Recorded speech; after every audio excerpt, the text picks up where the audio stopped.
I knew of the quest for voting rights. It's not until you really drill down into all of the particulars of what that quest was that you find all of this beautiful nuance and all of this just amazing detail that really illuminates kind of the fire and triumph in a way that you don't really get from just reading the log line in a history book. You know what I mean? I mean, you know they struggled, you know they went over the bridge, and you know they eventually won the right to vote. But when you really get to the connective tissue of that story, it's just a beautiful tapestry of,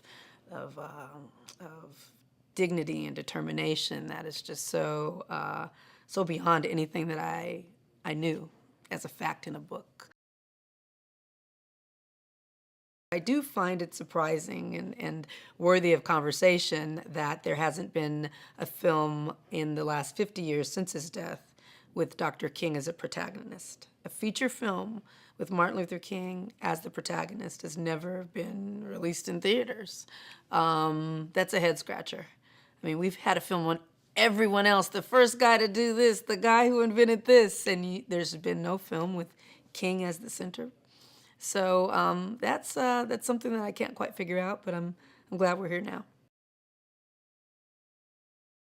I focused on a story about characters because really I see Dr. King as an ordinary man who did an extraordinary thing, right?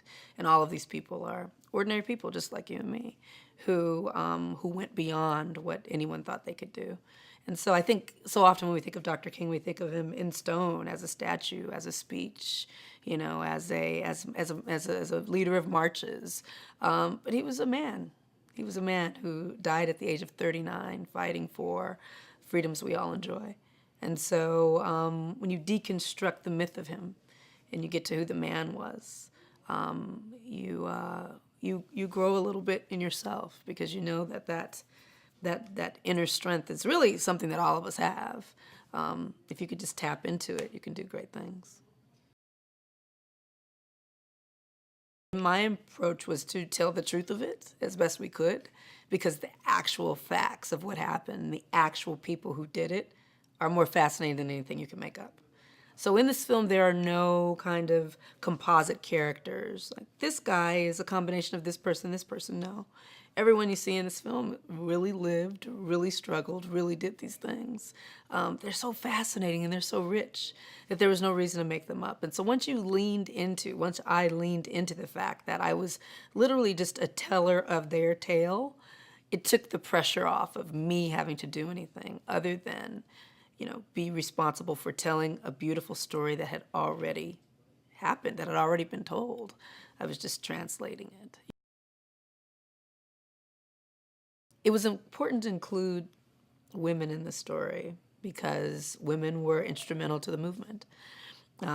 So to imagine telling a story, this story, without women deeply incorporated is to not tell the story well and to not do justice to what really happened. From Coretta Scott King to Amelia Boynton to Annie Lee Cooper to, you know, the housewife, the Selma housewife who hosted these great leaders in her home, Richie Jean Jackson to Diane Nash. I mean, it's unthinkable to tell the story without them. The thing that I can say about working with Oprah Winfrey is that it is everything you would hope it would be and more.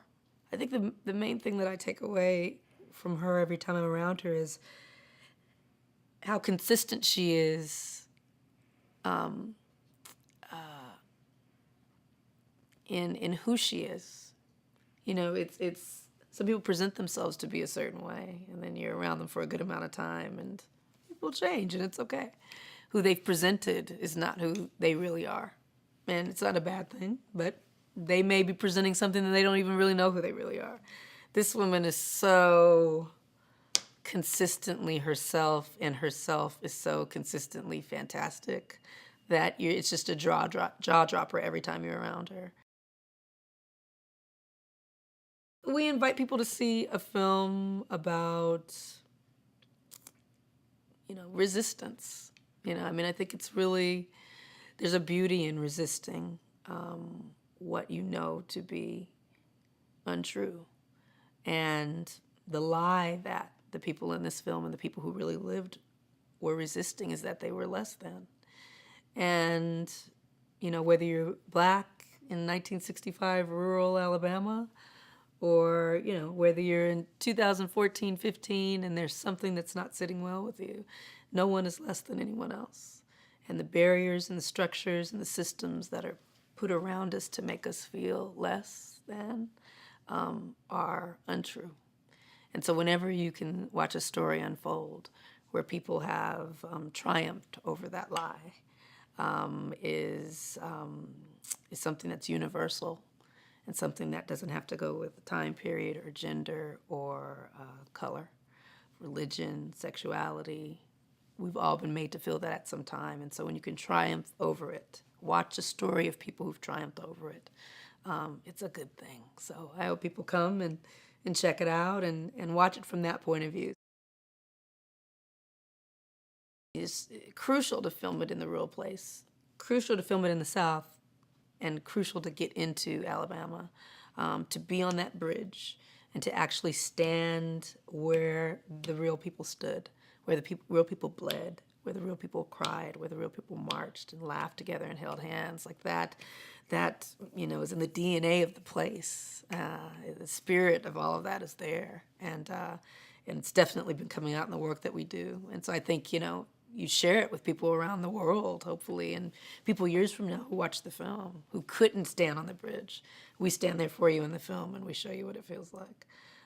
So yes, it was absolutely vital to get to the real places. I'm so, really fortunate that the state of Alabama and the people of Selma allowed us to recreate the story there, because that's kind of, hallowed ground for them. And so we could have easily been turned away, but they've really embraced us. It's been wonderful. He's channeling something that is really, so true, that, yeah, I don't know who else would have done it. He was the right person to do it at the right time.